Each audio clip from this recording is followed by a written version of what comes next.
Hi, I'm Melanie Eusebe, and thank you for joining me today for YQA, Your Questions Answered, where I take some of the common themes in the questions that I receive each week and try to answer them right here, right now for you, helping you level up your mindset and live your healthiest, your wealthiest, your most loving life ever.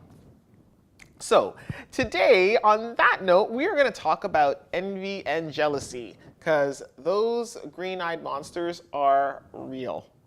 I, yeah, we live in a world with a lot of people. There's a lot of competition. There are a lot of friends, a lot of colleagues, a lot of peers. Social media allows you a lens into people's lives like never before, where you can really see what other people are doing.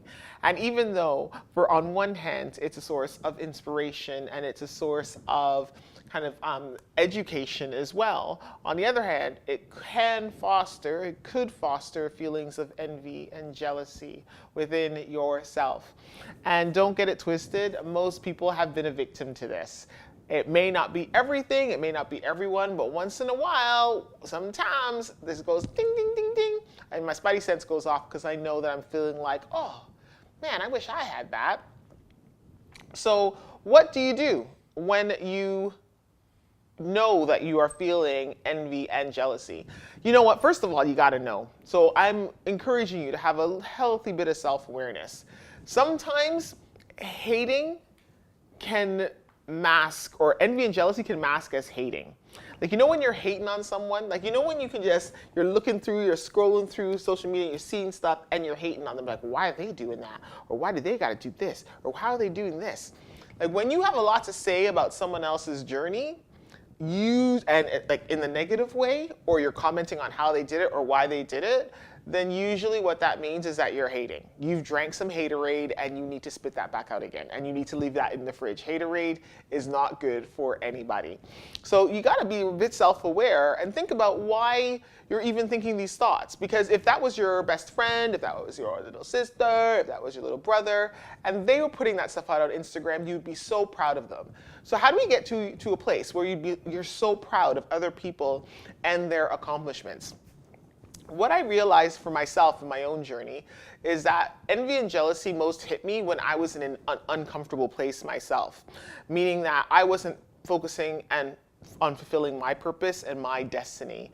When I'm focused and fulfilled and walking out my own business, my own life, my own career, I ain't got time to be hating on other people. I'm keeping it moving in my own lane, in my own street. And so when other people are doing stuff, I can do a little, but I know I'm also walking out my destiny and I'm walking out my purpose, and I'm exactly where I'm supposed to be. Why do I say that? I say that because if there is a risk that you are not in the place where you want to be, or the place where you are supposed to be, if you're not walking out your stuff, then you are much more susceptible to envy and jealousy. And I would encourage you, when you do feel that twinge, the green-eyed monster, that you look exactly why you are hating on that person. Because the reason why you're hating on that person is usually flip mode squad that mirror to yourself where you feel inadequate. I'm going to keep it real, and I'm going to tell you a story about myself. I remember that there was a woman, and she was just out there, social media, doing her thing. She was nominated for this, she won this award, and and I was like, oh, and I remember I was hating on her, because I was like, what has this girl done? I don't understand why she's out there. Why is she out there in these streets? Why am I seeing her every day on my social media feed? This girl had done nothing wrong, and she was absolutely wonderful. She was kind, she was generous, she was doing her thing. But in the back of my head, I knew self-awareness. I felt it. That there's something about it that just brought up a bad response for me. What I realized was that she was doing stuff that I wanted to do. I hadn't done it. She was writing that book. She was winning that award. She was applying for those awards. She was putting herself out there on social media, where I hadn't built the time in to build my own platform. I hadn't built the time in to write my book that I've always wanted to do. I hadn't built the time to create my own, YouTube channel. I hadn't done that. And so when she started doing it and she was being successful at it, then of course it made me feel jealous. And so what did I do? I was like, you know what, Mel? Focus on your backyard and fix your stuff. Do it.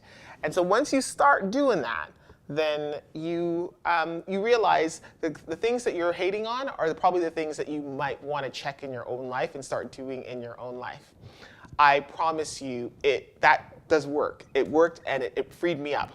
Also, what worked was that I didn't like who I turned into. There are some people where I looked at them, or I spoke to them, or I spoke about them. I didn't like who I was. And you know what I did? I muted them. There is a reason why there is the mute function on social media. If people are bringing up bad reactions in you, and you're not behaving yourself or handling yourself properly, or the stuff that's coming out of your mouth, or the stuff that's coming into your brain is not nice or it's not kind, mute those people. It's not their fault, but quite frankly, if you can't control it, then mute it. What's the point of putting that stuff in front of your eyelids every day for you to, to focus on the bad things and then turn into a bad person and an unkind person? Mute it.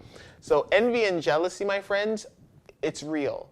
Because you know what? None of us are perfect. There are some areas in all of our lives where we want to improve, and other people are doing it and making things work where we may not feel adequate. And so that's okay. I'm telling you that everyone feels that way. But what I also am saying is that now that you have awareness, now that you've unlocked the key, what you gonna do about it? If you're feeling the jealousy, you're feeling the envy, you know what? Acknowledge it, turn off the switch, focus on your own ish, and if you really want to go gangsta, then why don't you approach them, send them an email, say, hey, you are doing really, really well. I would love to learn from you. And when you do that, that's when you take it to another level. That's when you start, that's like ninja networking. So that's what I want to hear from you. How have you guys dealt with when you feel envy, when you feel jealousy? And don't come to me and say that you haven't felt it. I want people who are real and authentic. Let me know, comment, put it in the comment box. Let me know, jump over to MelanieEusebe.com. And if you're there, sign up for the newsletter, because then you get first dibs on the content like this, but also the events, the giveaways, everything, all of these insights. Thank you so much for tuning in, my friends, and I will see you again next week.